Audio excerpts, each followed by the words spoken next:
Well, hey everybody, how's it going? Let's see. Oh, where's my face? There I am. Hey, what's happening? Don's in. Great to see you, Don. How you doing today? You're in first. That's wonderful. Today, thought I'd spend a little time with you, maybe about a half hour, talking about chords today. If you have any questions about your chord playing, anything that you've been working on that you need a little help with, I'm available for a little while here, and I'm gonna start sharing some of the new Chord Vault that I've been working on today. I've got a good chunk of it finished, and I thought I'd share it with you today. So Don's here, Phil's here. Hi, Phil. Greetings from Wales. Well, greetings, like greetings from Florida. There, great to see you. James is here. Hey, James, how you doing? Wonderful to see you. Thanks everybody for putting. Now, I did want to say for those of you that are used to the Academy live streams, you have to put something into the chat to let me know that you're here. Otherwise, I just talked to Don about this. Otherwise, I just see a number of the people are here. I don't see individual names. So unless you put something into the chat, I don't know that you're here. So I'd love to know that you're here. Just put in a hi, thumbs up, a number one, something positive, whatever you've got there. Steven's here. How's everything going? They're getting into springtime down in Australia, I think, or in it, have been in it, right? So great to see you. How's your chords, everybody? I'm going to ask Don and Phil, James and Steven, what are some of the things that you feel shaky about with your chords? The little tune I just played, I wrote when I was 19.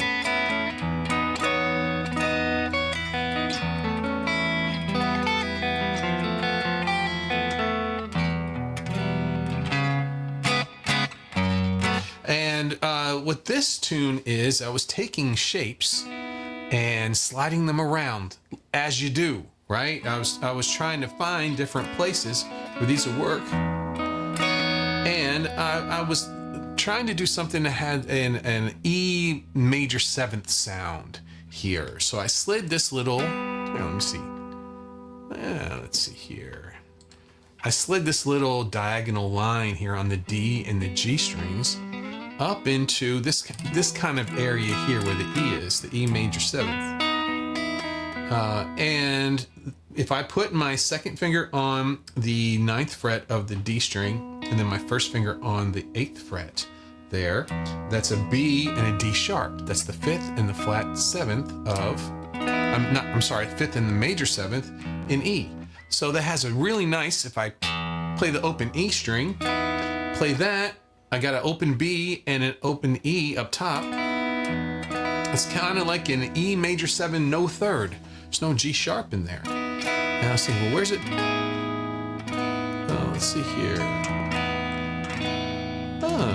Yeah, so I could have put an ear right one in there. But I like the sound without the third. I thought it has kind of a neat sound. Now I thought, well, what would be a good way to go from an E to an A or an E to something like that? I slid this shape down here. So now the same shape, but now at the 7th and 6th fret gives me an A, a C sharp, a B, and an E. A, C sharp, and E is A major, and the B is an add 9. So I'm going from kind of like an E major 7, no third to an A add 9, just from this little thing that I thought sounds pretty good, right? So the trick is, we all do this. We all fool around on the guitar, find some different shapes, slide them around, trial and error, see how they work. But when you find them, the important thing is to figure out what they are so you can use them again. So as I go through that, hold on a second, let me get some people that came on in here. James says, working on the chords in different positions is the thing he's working on. Kurt says, hi Lee, Kurt here. Hi Kurt, great to see you. Purple Telly at the ready. Okay, great to see you there. Great to see you there. And Don says, it always sounds pretty when you drop that pinky down. Up the those things there. Yeah, they're really delicate sounding chords, which is what I was going for. But I want to show you something. As I was sliding this down, I was going from kind of a G to an A to an F to an E major, but I actually went to a E minor. I did a substitute chord there at the end. But this is all setting up the next section, which is excuse me, a C sharp minor type with a bunch of open strings that I thought made the chord sound nice. But from doing this and going from the E excuse me, to the C sharp minor, which is the relative minor of E major, I had an idea. And over the years, I kept playing with it and playing with it, and then finally, this was the chord.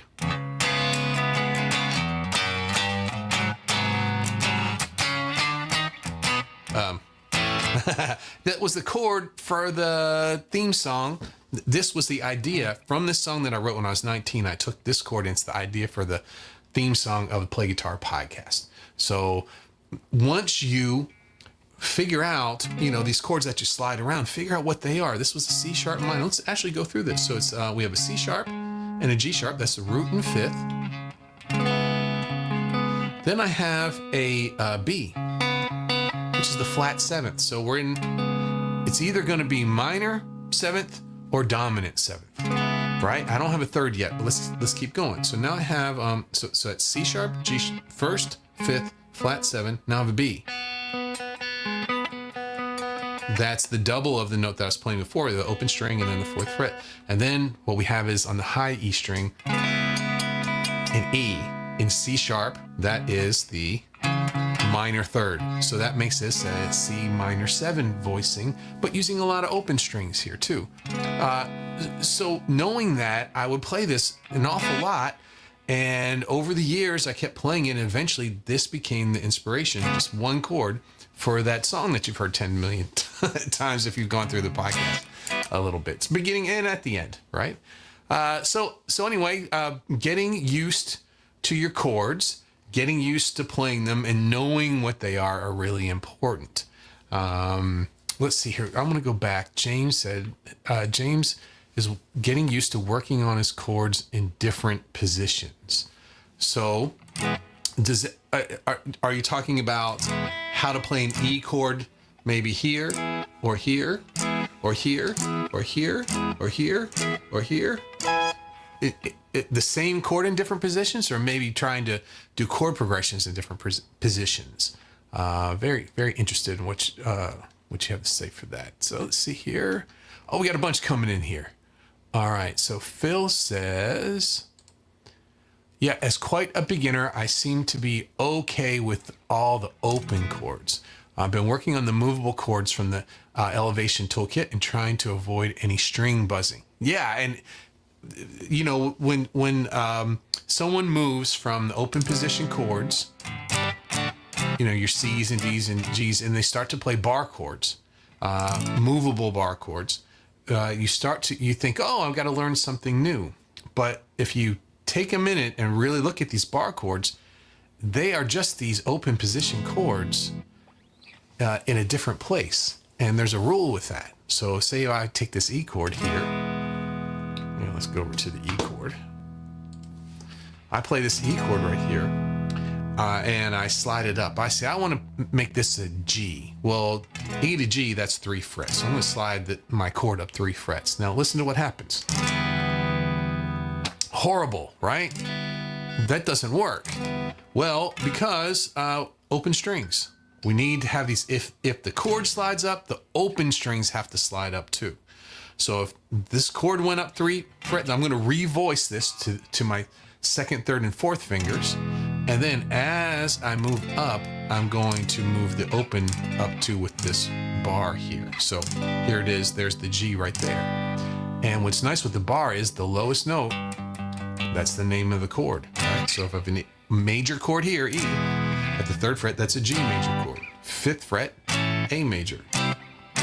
And that works for not just the E chord, not just it works for all of them. right? Any chord, if you know it, you can not just play it as a C chord, you could play it as a C sharp, a D, D sharp, an E. Now, it's not as easy when I have to bar this C. This is one of the most notorious ones, right? Very tough, but there's an F right there. Let's see if it matches. Matches. Very nice. Let's see here. Oh, I just got a notification. Let's see what it says. We're having trouble streaming to Facebook. This may be an issue on Facebook's end. Is it possible the stream was ended or deleted on Facebook? No. We'll keep trying and let you know if it's resolved. Same. If anyone's on Facebook, let me know.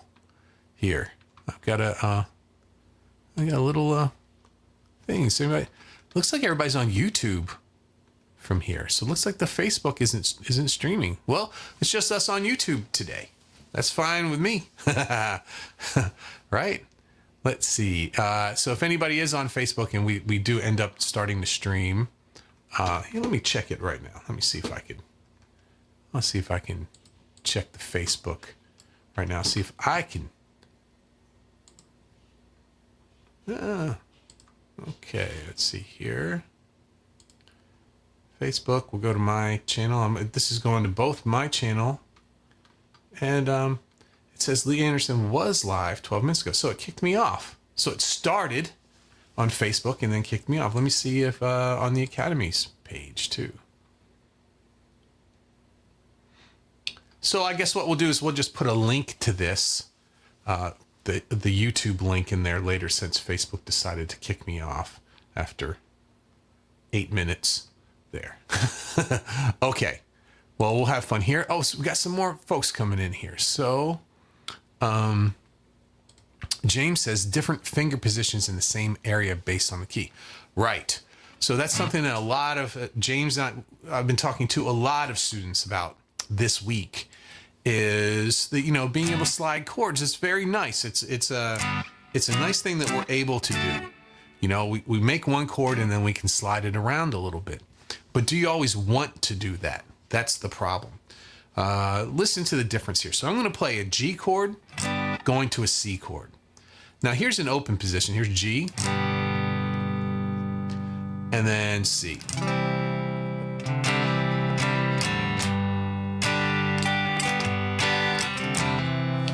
Now they sound connected. They sound like they're in the same family. They don't sound harsh and removed from each other. And why is that? Because on each string, I'm only moving a fret or two. Let's see here. The G string stays the same between both chords, right? On the B string, when I play a G, it's open, but when I play a C, it's the first fret. There's only one fret in between the two, okay? So this is voice leading. If you've ever heard singers with tight harmonies, right? They'll sing through chords, and each one is moving only one or two notes, and some of them are even staying the same, and you get these very tight harmonies that are forming chords between the four voices there. So we're kind of doing that for a string. Each one of our strings is like a voice. And the closer that we get with these, the closer that the chords are together, kind of the more polished it sounds, a little bit nicer. Now here's the difference. I'm going to play this G here, then I'm going to slide up to the 8th fret and play it again to get my C.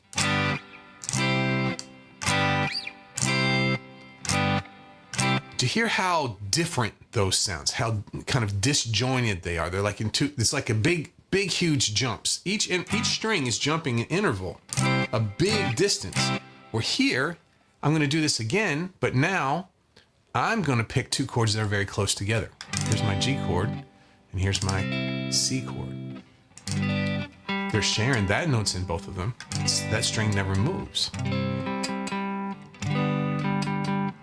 On the G string, we have the 4th fret going to the 5th fret. Very small distances and very close on the same string. That has a very distinct sound to it.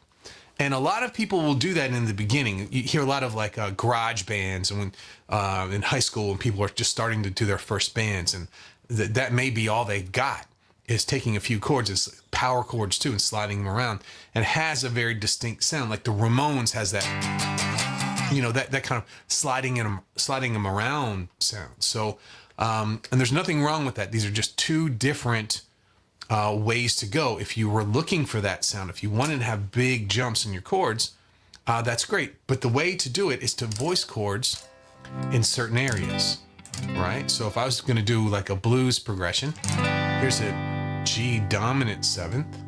I could go to a C dominant 7th and then a D dominant 7th, all right here.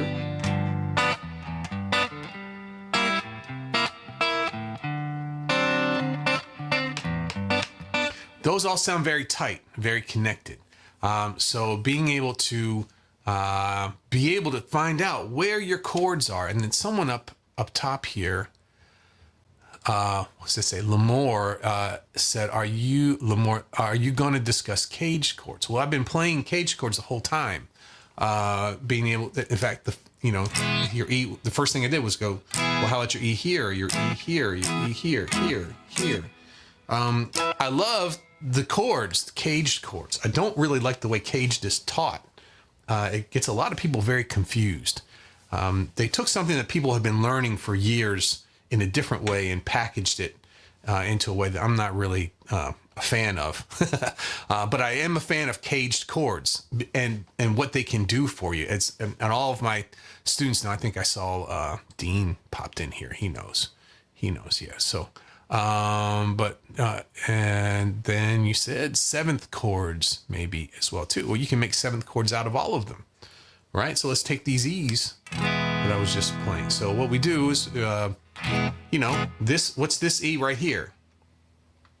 How many notes are in this E chord? Most people would say 6 because we have 6 strings and I'm playing all the strings, but we have a lot of doubles. There's 3 E's in this chord. We don't need 3 E's. That's not needed at all. We could just do the top 3 strings. And there's an E chord. And if we've got a bass player, these things aren't really needed, right? But to get a 7th chord from our caged chords is very simple. You take one of those root notes, one of the doubles, and to make it a major 7th, you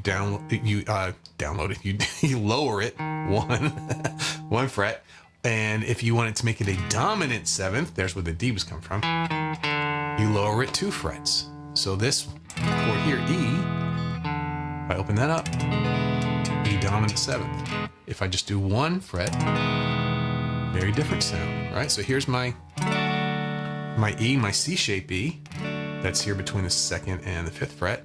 If I lower one of the roots, there's my major 7th chord.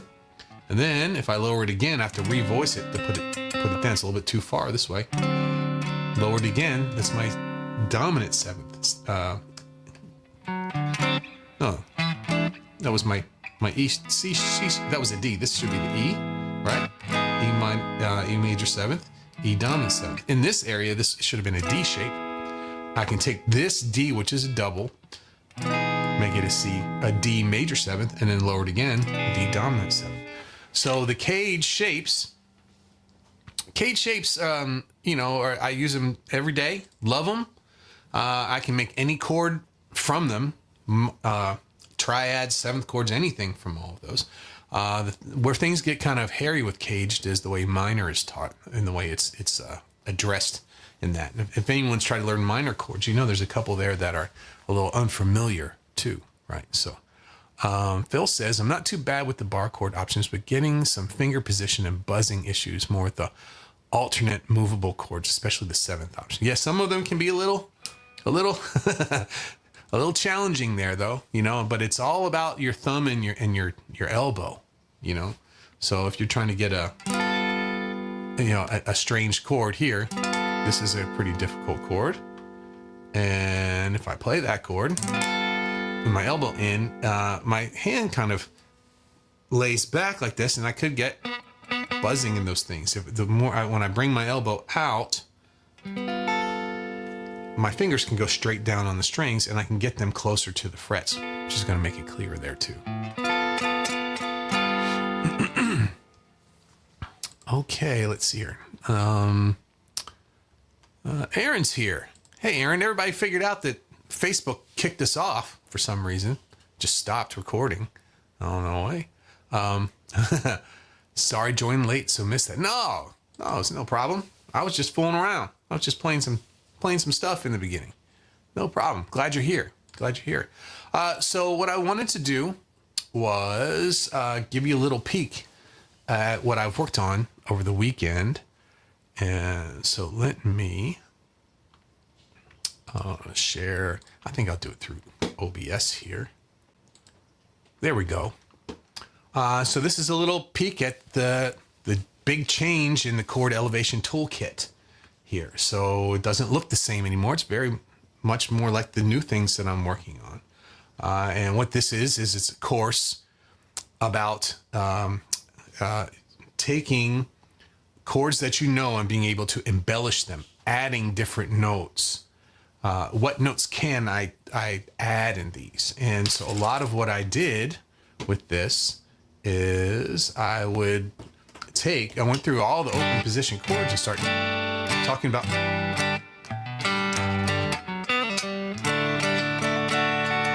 I went from string to string to string. Each thing that you could do to these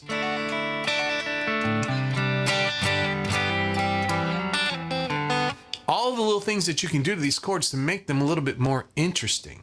So you're not just right? And so in the Chord Elevation Toolkit, let's see here, chord embellishments. We have all about embellishments by string for E major and E minor chords, by string for G major and A major chords, by string for A minor, C major, D major, and D minor chords as well too. So go through all of the main chords and all the embellishments that you can do. And those also translate to bar chords as well too, just like what we talked about. If you can play it in the open position, if you've got a first finger, you can play it anywhere else as well too and take these embellishments with you. We're going to be adding practice weeks to all of these things. There'll be about 5 or 6 practices per main video there. I've got a new section coming called Chords You'll Actually Use with a practice week for that. So working on chord progressions as well too. But here, and some foundation skills, but here I want to show off the vault a little bit. So the vault is something I created in my last one here, the Blues Elevation Toolkit. And the idea was I like to play scales and I never know what key I'm going to be playing in. And sometimes I might want to know what a scale is at a certain fret. And I don't have time to go searching through everything to find that, or searching on the internet. I love to have one place where I go where everything that I need is right there. So in my chord library here, and there's going to be more, this is just what I've been able to get at this time. I'm just going to go through the major chords, right? So we'll go into the vault, and this is the major chords section here, and you just pick a key. Well, let's see. I want to do all my D major chords. Well, it pops up your D major chords that quick, and we can go back that quick too, right? So just go back to keys there, but we'll go back to D major, and we all know this one. But what we've done is gone through all the different D majors across the fretboard, and just at any place that you could use them, all the main D majors that you would use. But also, I wanted you to kind of understand how these work. So if you scroll down here, for every chord, every key, I have all of those main chords mapped across the entire fretboard. So you can start to see the relationships between them.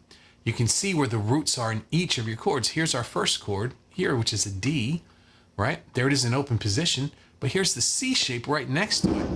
Woo! That was some lightning out of nowhere. Here's the C shape right next to it, and look where the roots are. Here's the A shape, look where the roots are. Here's the G shape, look where the roots are.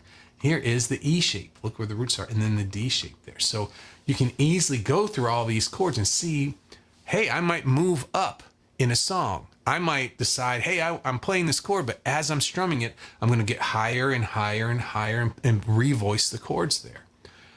So anyway, you could go through that. We'll go back to the keys. You say, you know what? I just need to know my G's. There they all are. Voice all the way across the fretboard. But then you might think, well, let's go back and I need an A minor. Also, I've got all the minor chords exactly the same. Here's A minor, that fast. And you can pick them that if they're in the same area at the other chord is, so you can do really nice voice leading. And then we also have all of those fret mappings there too. So I've been able to do all the majors, all the minors in every key. And if you notice here on the right, you can also download all of these. Now, the ones that are on the web, these are for quick. So if you need a chord quick, bam, bam, you've got it. And plus with a bunch of backing tracks, we're going to be adding in there too. But if you want to download them to your computer, every key, and then also a PDF with all of the keys together. So far I have, let's keep going back. I've got all the majors, all the minors, all the augmented, all the diminished, all the major seventh chords, and all the minor seventh chords. And I've got a whole bunch more coming. So this is a really cool feature that we've added. If you've previously bought the Chord Elevation Toolkit, there you go. It's just there. It's just going to be in there for you. If you haven't purchased it yet, you can take a look at the link in the description for this video, and head on over there and grab it. And so you'll be able to go along with me over the next week or two. I'm going to be showing you as new things come in, all the cool stuff that's coming into the toolkit for $20. It's crazy.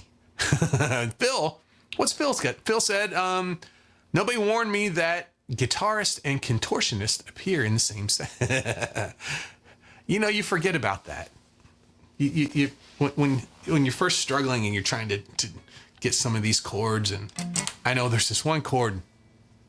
There's a Joe Satriani song that I play, and there's one chord that in the beginning, he voices it like this, right?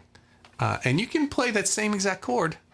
It's on different strings. It does sound a little different, but it's the same notes. You can play it very easily at the second fret. He chooses not to. He plays a difficult one. Showing off a little bit, right? But anyway, yeah. There are things that you can do to make it much easier for you. And in the beginning, you feel like, oh, it's never going to happen. I'm never going to be able to get this chord. And believe me, with patience, hanging on, working these things over time, your hands get used to the positions. I mean, think about it, right? What would I look like if the guitar just disappeared right now, right? This is what we're doing most of the time. Standing there with your hand like that. Now, this is not normal.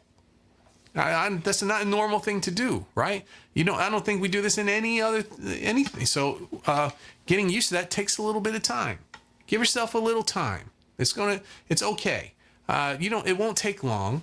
It's kind of like the pain, the fingertips hurting when you first start playing. It's like 2 weeks. 2 weeks. New students hate me for 2 weeks because their fingers are sore. And then you get the calluses here. And then it's also the same with this, getting used to having to bring your hand up out in front of the neck of the guitar can be pretty rough. Well, everybody, that's, I'm coming up to the end here. It's 4:30 my time, and we have a storm outside. So I'm probably going to unplug all these computers. We don't need to get another surge again like we did earlier in the year. But what I do want to open it up for the next few minutes to see if anyone has any more questions about their chord playing. It's great to see everybody. Don was in first. Thanks for putting in there so I knew that you were there. And all the folks watching, if you want to just pop in and say hi, so you let me know that you're watching. I would love to know who's watching here. James is here. Thank you, James. Thank you, Phil. Steven, thank you for hanging out. James again. Kurt, great to see you, Kurt. Let's see. Lamore, I think that's your last name. I think so. Phil, Lamore, and then I think that's everyone who was, and Aaron. Thank you, Aaron. Great to see all of you. And Sam, aloha. Aloha, Sam. Great to see you. Thank you for hanging out. Thanks for letting me know that you're here. We get so many people that come in, they never say anything. I don't know who they are. Phil says, I have bought the blues and the chord elevation courses and loving them both. Broke the ice with the blues first. Yeah, and we're gonna be elevating the chord one up to the new standards there. So some cool stuff there. Aaron says, thanks, Lee. Appreciate the info. Well, thank you. Thank you, Aaron, for spending your day with me for a few minutes here. I appreciate it there. Okay, everybody. I'll see you tomorrow. We're going to be doing this every day this week, Monday through Friday, and also a little next week too. So, Sam says, "Love your mod strat." Thank you. Yeah, it's something I love playing. It needs a little fret work though. I played it too much. I need an afternoon to fix these frets a little bit. But I was just thinking today that this Pearly Gates. Seymour Duncan Pearly Gates that I put in here. I played a rehearsal Sunday, and I used my other guitar because we were tuning down. This one's in standard. My Gilmore looking one is a half step down, and that has a JB on it, and I was really missing the Pearly Gates. So I'm kind of going that way. But yeah, it's been really nice. The trem works. Locking tuners, the nut doesn't bind anymore, and I like the pickups. So, and it looks good too. It's a good YouTube guitar there. So, and well, thanks, Sam. I appreciate that. And Steven says the upgrade looks good. Thank you, Steven. Thank you for hanging out with me. And Phil says, see you tomorrow. I'll see everybody tomorrow, and hopefully the Facebook will work too. But if the Facebook crashes like it did today, just head on over to YouTube. I'll be here for the whole time. Okay. Thanks, everybody. See you soon. Oh, wait. James says, is the purchase link at the Academy? The purchase link is in the description of this video right here. But I'll add it to the store as well too, to make it easy too. Okay. Thanks, everybody. Thanks, James. I'll see you soon.